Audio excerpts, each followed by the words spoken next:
11th की class में एक बार फिर से आप सभी छात्रों का स्वागत है, छात्राओं का भी स्वागत है। आइए आगे बढ़ते हैं। पिछले क्लास में हम डिस्टेंस और स्पीड को देखा था। याद है, डिस्टेंस के बारे में मैंने कहा था कि डिस्टेंस एक्चुअल पाथ लेंथ होता है, वास्तविक रास्ते की लंबाई। एक्चुअल पाथ लेंथ को हम डिस्टेंस कहते हैं।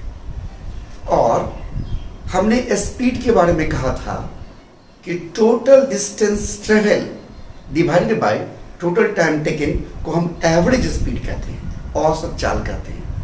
हमने दिखाया था कि समय को जब 1 कर दिया था, टाइम को जब 1 किया था, तो टोटल डिस्टेंस ट्रेवल जो है वो स्पीड के इक्वल हो गया था। यानी distance travel per unit time is called average speed. Okay, आज हम आगे बढ़ते हैं और हम शुरू करते हैं डिस्प्लेसमेंट से अपनी बात को।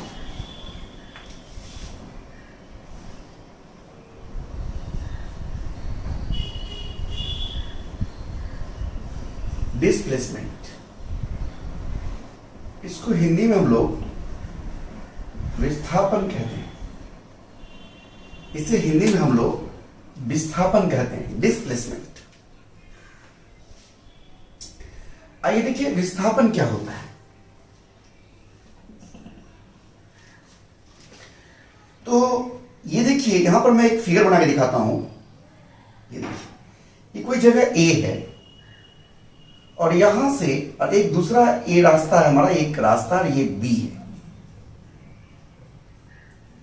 कोई ऑब्जर्वर है ओ, ऑब्जर्वर देखने वाला, निरीक्षण करने वाला, इस घटना को देखने वाला। कोई व्यक्ति जो शुरू में एट टी समय पर ए पर है और वो इस रास्ते को फॉलो करते हुए, इस रास्ते पर चलते हुए, और डेल्टा एस दूरी, ये डेल्टा एस कैसे कल में समझाया था, चल करके वो कहीं बी पर पहुंच गया और अब जो उसका समय हो गया है वो हो गया है at T plus delta T. तो देखिए, शुरू में इस जो पर्सन ए पर था उसका पोजीशन जो था ऑब्जर्वर की तुलना में, पोजीशन उसको हम लिखते हैं आर आई। अब पोजीशन वेक्टर कहते हैं, इसलिए ऐसा लगाते हैं। और फाइनल पोजीशन वेक्टर जो है वो ये आर एफ, एफ लग गया फाइनल पोजीशन वेक्टर। तो डिस्प्लेसमेंट किसे कहते हैं? तो displacement is defined as, displacement को डिफाइन किया गया है final position minus initial position.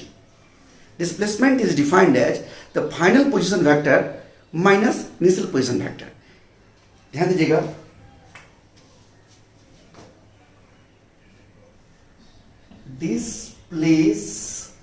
displacement is defined as the change in position vector.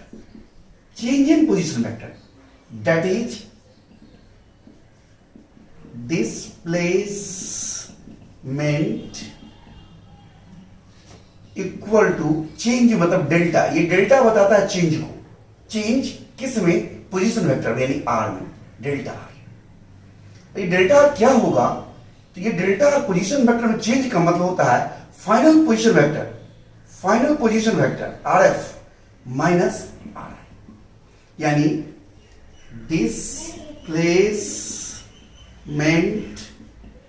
Delta R equal to R F minus R. ये डिस्प्लेसमेंट का मतलब होता है।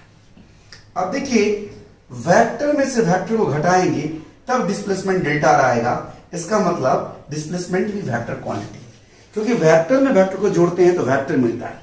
तो वेक्टर में से वेक्टर को घटा रहे हैं तो घटाओ भी तो जोड़ी है। ये वास्तव में क्या है? ये वास्तव में क्या है? तो आर एफ में जोड़ रहे हैं माइनस आर आई को। देखें आप, यानी वेक्टर में वेक्टर को जोड़ रहे हैं, इसका मतलब डिस्प्लेसमेंट क्या है? एक vector quantity. Displacement is a vector quantity. अब देखिए, चूंकि पोजीशन जो है, पोजीशन वेक्टर उसको मीटर में मापते हैं, स्वाभाविक है डिस्प्लेसमेंट का यूनिट क्या होगा, मीटर, मीटर प्लस मीटर क्या होगा, मीटर, यानी SI unit of displacement is metre. और देखिए मीटर का डायमेंशनल फॉर्मूला क्या होता है, इट्स डायमेंशनल फॉर्मूला क्या होगा, L। अब गौर से जरा देखिए, यहां पर विचार करने की जो चीज है, ये RF में से RI को घटाना है। ध्यान दीजिए क्या होगा, तो इसे मैं ऐसे समझाता हूं, एक लाइन ऐसे मिला दिया, देखिए हम B से मिला दिया, यहां पर एरो मार्क्स है, तीर के निशान है, दिख रहा है आपको तीर का निशान, और यहां पर इसका तीर का निशान है। अब देखिए अब तो ट्रायंगल ऑफ एडिशन पढ़े हैं, ट्रायंगल ऑफ एडिशन देखिए, from triangle law of addition क्या होगा, vector OA plus vector AB equal to vector OB। Vector OA यानी OA के हेड के पास AB का टेल है, तो पहला यानी OA के टेल से OB के हेड को मिलाते रिजल्टेंट हो जाएगा, यानी ये हमारा रिजल्ट क्या है, OB। यानी यहां से हम कह सकते हैं AB equal to OB minus OA, यानी AB जो है, AB जो है ध्यान दीजिएगा, यही AB और से ज्यादा देखिए, यहां पर ये जो AB है वो क्या है, तो OB यानी final position RF minus RI, OA क्या है हमारा, OA क्या है RI, और RF माइनस RI यही तुम्हारा डिस्प्लेसमेंट है, यानी ये AB ही हमारा डेल्टा R, यानी delta R equal to RF minus RI। अब गौर से देखिए, यानी ये AB जो है ये हमारा डिस्प्लेसमेंट डेल्टा R। वास्तव में ये डेल्टा R क्या है, तो पॉइंट A यानी इनिशियल पोजीशन और फाइनल पोजीशन के बीच का शॉर्टेस्ट डिस्टेंस, यानी actually displacement is the shortest distance between initial and final position। देख रहे हैं, तो यहां से हमने देखा कि डेल्टा आर वास्तव में A और B के बीच का शॉर्टेस्ट डिस्टेंस, तो हम यहां से कहने में सक्षम हुए कि डिस्प्लेसमेंट शॉर्टेस्ट डिस्टेंस है फाइनल और इनिशियल पोजीशन के बीच का, और इसका डायरेक्शन जो होगा वो इनिशियल टू फाइनल, इससे इसकी हो, and its direction is from initial to final position.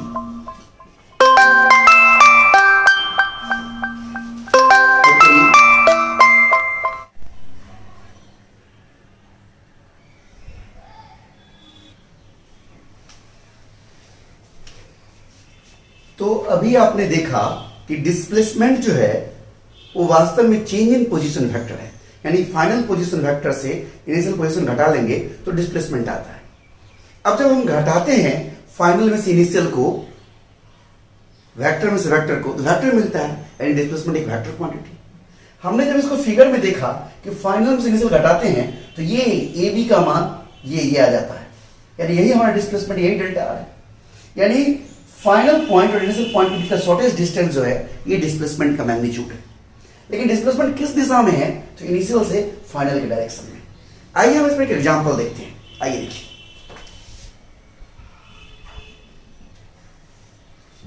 If a particle travels from initial position 2, 3, 4 meter to final position 3,4,5 metre, then find its displacement। तो सबसे पहले यहां पर सीखना आपको कि इफ ए पार्टिकल, अगर कोई पार्टिकल ट्रेवल करता है, चलता है फ्रॉम इनिशियल पोजीशन, प्रारंभिक बिंदु यहां से यहां तक, फाइनल पोजीशन तक, तो निकालिए इसका डिस्प्लेसमेंट, इसका विस्थापन क्या होगा। तो ध्यान दीजिए, ये जो इनिशियल पोजीशन आपका है, पोजीशन वो क्या है, बराबर है 2,3,4 मीटर। यानी इसको वेक्टर फॉर्म में अगर हम लिखेंगे तो ऐसे लिखेंगे, इनिशियल पोजीशन वेक्टर, 2 मतलब एक्स कोऑर्डिनेट यानी 2i, एक्स कंपोनेंट हो गया, plus 3j plus 4k metre. ये हमारा हुआ, ये चीज ऐसे हुआ, समझिए। एंड आर है फाइनल पोजीशन वेक्टर। तो फाइनल पोजीशन क्या है, फाइनल पोजीशन क्या है, ये है हमारा, यानी 3i plus 4j plus 5k metre. अब हमें डिस्प्लेसमेंट जानना है, तो displacement delta R equal to final position minus initial position. यानी यहां देखिए, delta R equal to final position कितना है, 3i plus 4j plus 5k minus initial position 2i plus 3j plus 4k।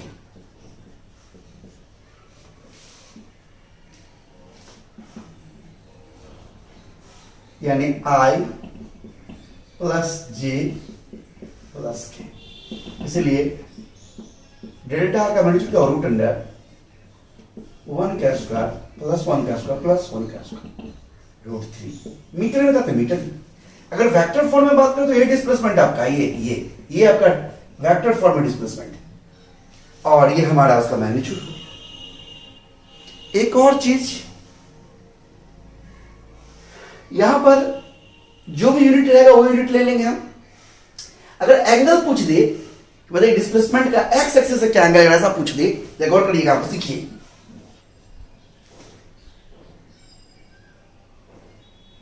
What angle makes with what angle makes with x axis। यहां पर मैं displacement के बारे में बात कर रहा हूं कि डिस्प्लेसमेंट कितना बना रहा हूं।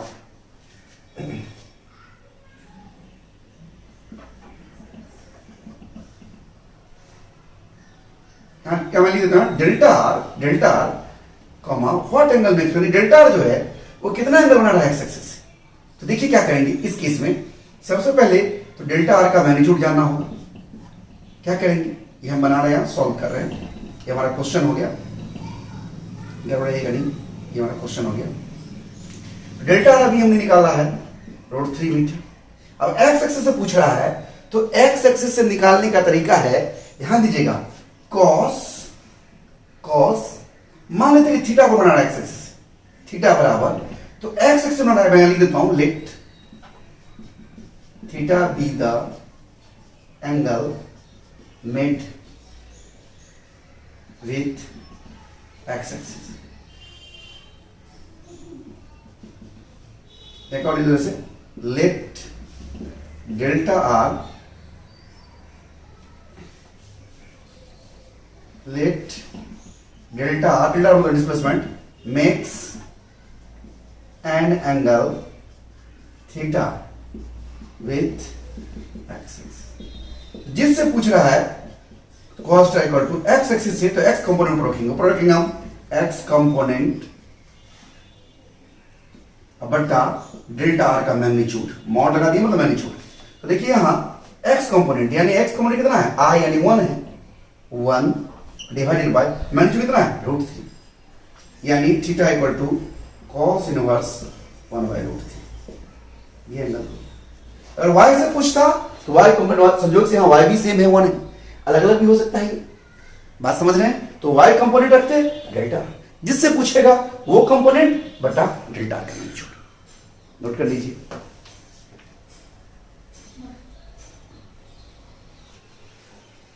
अभी हमने बोर्ड साफ कर लिया है, अब हम वेलोसिटी के बारे में जानते हैं। डिस्प्लेसमेंट तो भी हमने सीख लिया है, अब वेलोसिटी के बारे में जानते हैं। आइए देखिए, वेलोसिटी, वेग। वेलोसिटी क्या होता है, तो यह डिस्प्लेसमेंट और टाइम इंटरवल का रेशियो है। It is the ratio of displacement to time interval. It is the ratio of displacement to time interval taken in such displacement. ध्यान दीजिए मैंने क्या लिखा है कि इट इज द रेशियो, यह रेशियो है ऑफ डिस्प्लेसमेंट, डिस्प्लेसमेंट का, और टू डिस्प्लेसमेंट बटा बाय टाइम इंटरवल टेकन, लिया गया समय, इन सच डिस्प्लेसमेंट, उस डिस्प्लेसमेंट जो डिस्प्लेसमेंट आप ले रहे हैं, उस डिस्प्लेसमेंट जो समय लगा है वो, यानी यहां से आप कह सकते हैं कि एवरेज वेलोसिटी इक्वल टू क्या है, displacement divided by time interval. Time जगह का दिक्कत हो रहा है यहां, इंटरवल का दिक्कत हो रहा है। देखिए वेलोसिटी है तो वेलोसिटी एक वेक्टर क्वांटिटी है, क्योंकि डिस्प्लेसमेंट बाय टाइम, देखिए यहां से मैं यहां पे लिख देता हूं, डिस्प्लेसमेंट क्या है, वेक्टर क्वांटिटी, क्योंकि ये डिस्प्लेसमेंट वेक्टर है और बटा टाइम स्केलर है, तो वेक्टर बाय स्केलर यानी vector, it is vector quantity. याद रखिएगा वेलोसिटी क्या है, वेक्टर क्वांटिटी है, वेलोसिटी जो है हमारा वो वेक्टर क्वांटिटी है।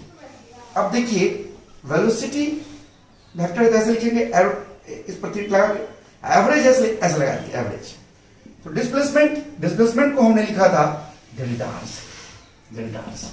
और देखे थे हम ए से बी तक आने में, यानी यहां से यहां तक में जो डिस्प्लेसमेंट में जो समय लगा था वो डेल्टा टी था, यानी ये हमारा। अब यहां से आप कह सकते हैं कि इसका ऐसा यूनिट क्या होगा, किसका, वेलोसिटी का, तो डिस्प्लेसमेंट का मीटर और समय का सेकेंड, यानी मीटर पर सेकेंड, इसी को आप ऐसे लिख सकते हैं ms-1। इसका डायमेंशनल फॉर्मूला होगा, इट्स डायमेंशनल फॉर्मूला, तो मीटर का लेंथ का L और समय का T और -1 है पावर, LT-1। अब देखिए इस पर कई सारे उदाहरण भी हो सकते हैं। अभी हम याद रहे एवरेज वेलोसिटी की बात की है, इंस्टेंटेनियस वेलोसिटी भी हो सकता है, इंस्टेंटेनियस स्पीड भी हो सकता है, जिसके बारे में हम आगे बात करेंगे, अभी नहीं। अब देखिए जैसे एक क्वेश्चन आपको दे दे, इस तरह का एक फिगर है,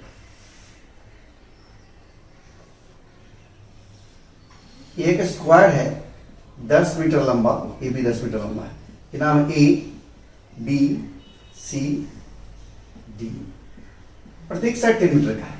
अगर एक साइकिलिस्ट ए से बी होते हुए सी तक पहुंचता है 5 सेकंड में, तो बताइए उसका एवरेज स्पीड और वेलोसिटी क्या है।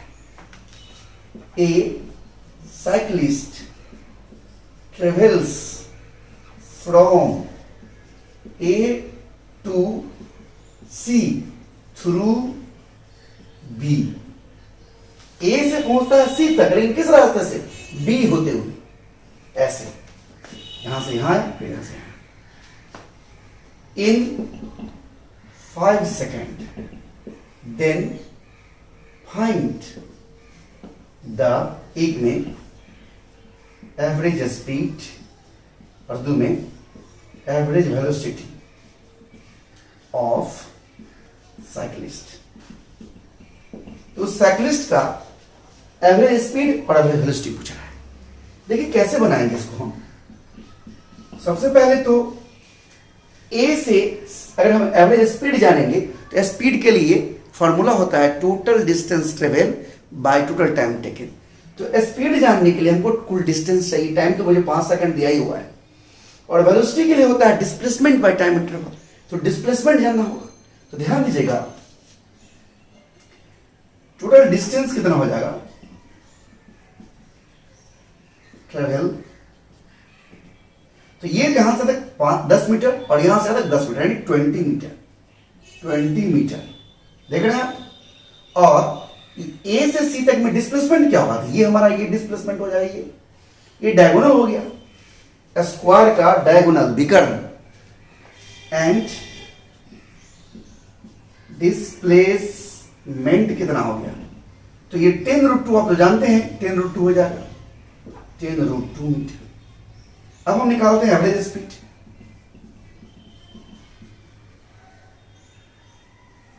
क्या होगा? कुल डिस्टेंस 20 और टाइम कितना लिया है? 5 सेकंड। देखिए मैं फॉर्मूला क्या लगाया, total distance travel by total time taken का टाइम कितना? 5 सेकंड, यानी 4 मीटर पर सेकंड। और यहीं पर एवरेज वेलोसिटी निकालेंगे तो डिस्प्लेसमेंट कितना है? 10√2 और समय कितना है? 5, यानी 2√2 मीटर पर सेकंड। जरा गौर से देखिए तो एवरेज स्पीड और वेलोसिटी में कौन बड़ा है?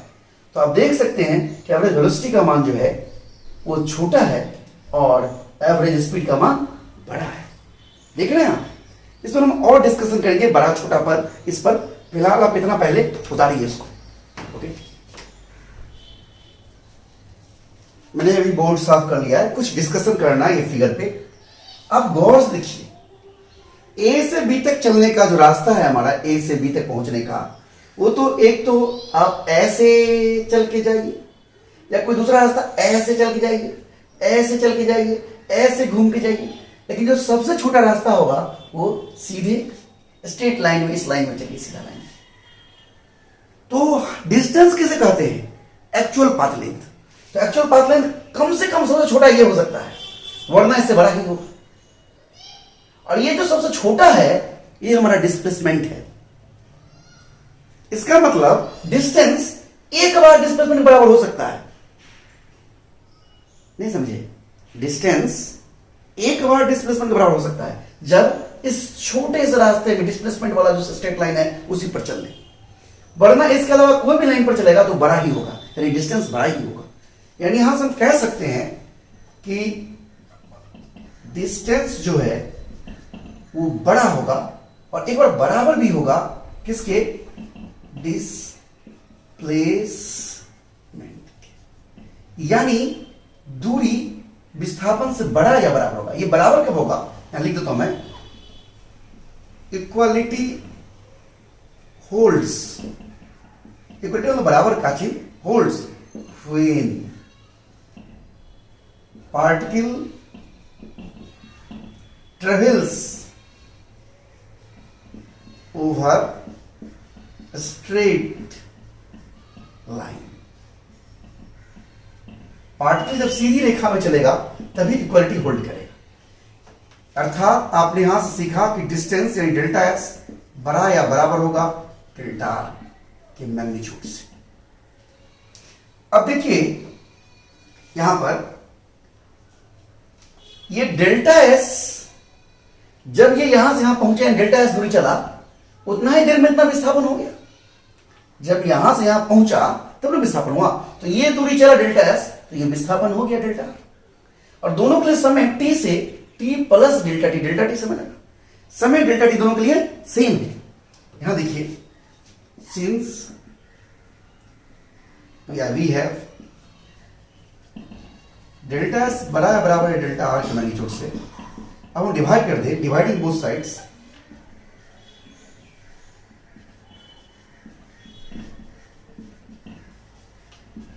बाय डेल्टा टी, क्या होगा?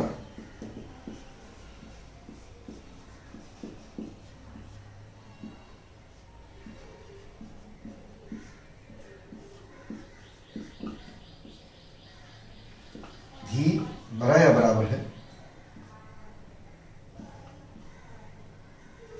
एवरेज वेलोसिटी, एवरेज स्पीड है, एवरेज वेलोसिटी। यानी कह सकते हैं कि स्पीड जो है वो बड़ा या बराबर होता है वेलोसिटी से। दैट इज, जगह लिखता हूं, that is speed is greater than और equal to velocity. Okay, speed बड़ा या बराबर होता है वेलोसिटी से। यहां से क्वेश्चन इस तरह से घुमा के पूछ सकता है आपसे, ऐसे पूछ सकता है, द रेशियो ऑफ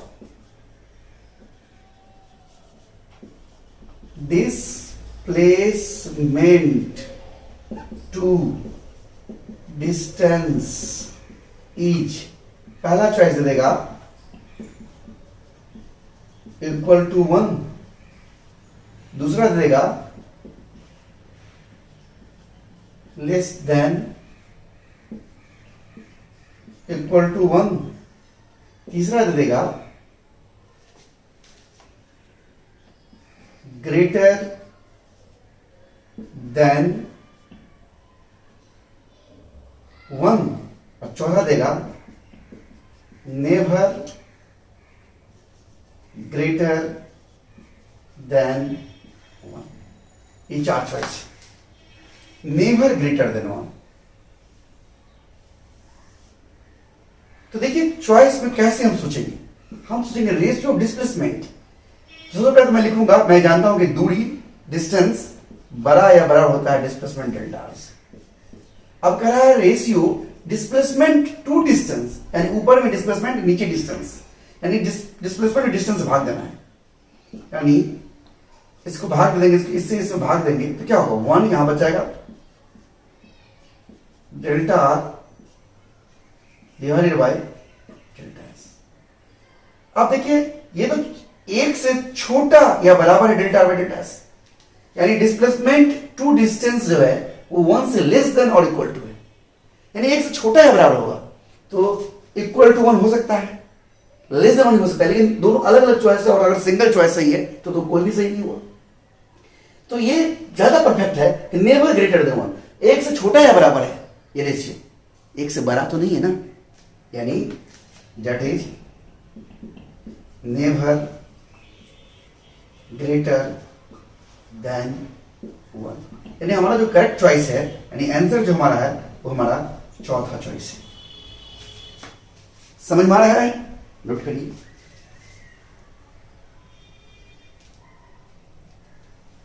समय बचाने के लिए हमने यहां एक क्वेश्चन नोट कर लिया है, लिख लिया है। कहता है distance between Patna to Ranchi by road is 320 kilometre. Patna से रांची के बीच का रोड के जरिए अगर जाए तो 320 किलोमीटर है। फ्लाइंग बाय एयर, लेकिन हवा मार्ग से जाए, हवाई जहाज से, is 260 kilometre. A deluxe bus takes 8 hours. Deluxe bus 8 घंटा लेता है, जबकि an aeroplane takes 30 minutes, 30 minute लेता है। Then find average speed of bus, average speed of aeroplane, average velocity of bus, average velocity of plane. आइए देखिए,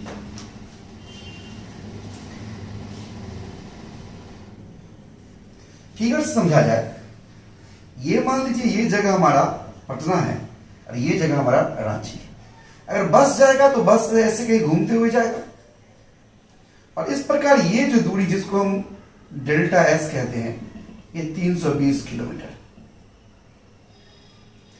और अगर जहाज से चले सीधे उड़ते हुए सीधे ऐसे पहुंच जाएंगे, यानी इस रास्ते को फॉलो करेंगे, शॉर्टेस्ट डिस्टेंस होगा। ये हमारा 260 किलोमीटर है, जिसे हम डेल्टा आर का मैग्नीट्यूड कह सकते हैं। बस को समय लगता है, टाइम टेकन बाय बस 8 आवर्स और time taken by plane 30 minutes यानी हाफ आवर्स। अब देखिए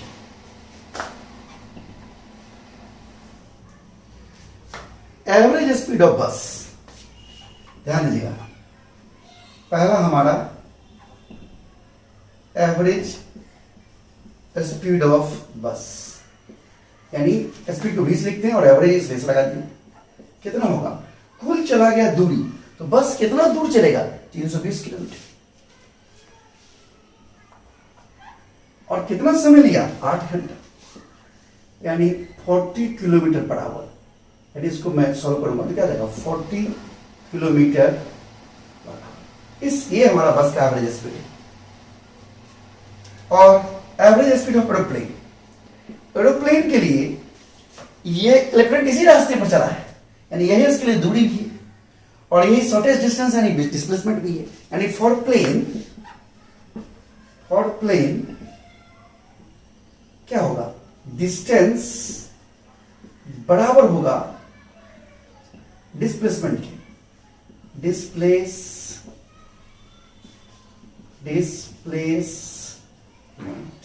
और वो कितना होगा, 260 किलोमीटर। बात पकड़ रहे हैं, जहाज के लिए फॉर प्लेन डिस्टेंस बराबर है डिस्प्लेसमेंट के, वो कितना है, 260 किलोमीटर। क्यों, क्योंकि प्लेन जिस रास्ते पर चलता है, एक्चुअल पाथ लेंथ प्लेन के लिए जो है 260 किलोमीटर, और वो स्ट्रेट लाइन है, और जब स्ट्रेट लाइन होता है तो डिस्प्लेसमेंट डिस्टेंस दोनों बराबर होता है, इक्वलिटी होल्ड करता है, मैंने अभी बताया था। इसीलिए एवरेज स्पीड बराबर होगा एवरेज वेलोसिटी फॉर प्लेन के लिए। वो कितना होगा, बराबर होगा, कितना होगा, तो टोटल डिस्टेंस कितना है, 260, और समय क्या है, हाफ आवर्स। समय कितना है प्लेन के लिए, हाफ आवर्स, हाफ 520 किलोमीटर प्रति घंटा। ये हमारा बी का भी जवाब हो गया और ये हमारा डी का भी जवाब हो गया है। और सी देखिए, एवरेज वेलोसिटी ऑफ बस, तो बस चला है इस रास्ते पर, लेकिन डिस्प्लेसमेंट बस का ये होगा, शॉर्टेस्ट डिस्टेंस ये होगा। डिस्प्लेसमेंट फॉर बस